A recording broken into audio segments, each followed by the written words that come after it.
श्री नारद जी ने अपना चरित्र व्यास भगवान को सुनाया कि मैं दासी पुत्र था और मेरी माँ उन ब्रह्म ऋषियों के घर में दासी की सेवा करती थी। तो उन ब्रह्म ऋषियों के यहाँ कुछ महात्मा जन चतुर्मास करने के लिए आए। तो 4 महीने वो वहाँ रुके और मैं बालक था। मुझे संतों की सेवा का सौभाग्य मिला। उनके जूठे पात्र मार्जन करना, उनकी जूठन पाना, उनकी सेवा में लगना और 4 महीने में बहुत एकाग्रता से उनकी सेवा की और उनके वचनों को सुना तो मेरे मन में भगवान का आकर्षण पैदा हुआ और ये लगने लगा कि मैं भगवान को कब प्राप्त करूं। इतने में मेरी माँ का देहांत हो गया, सर्प ने डस दिया।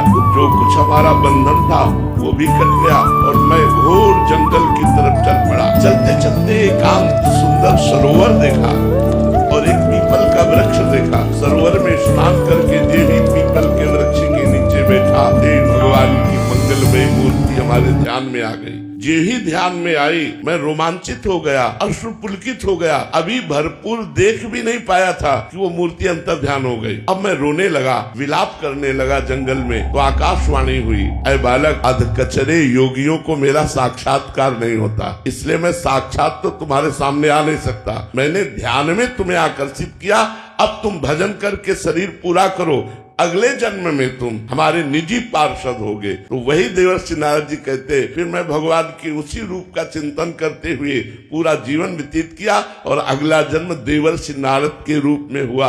तो अब तो जब भगवान को पुकारते हैं तो भगवान सामने प्रकट हो जाते हैं।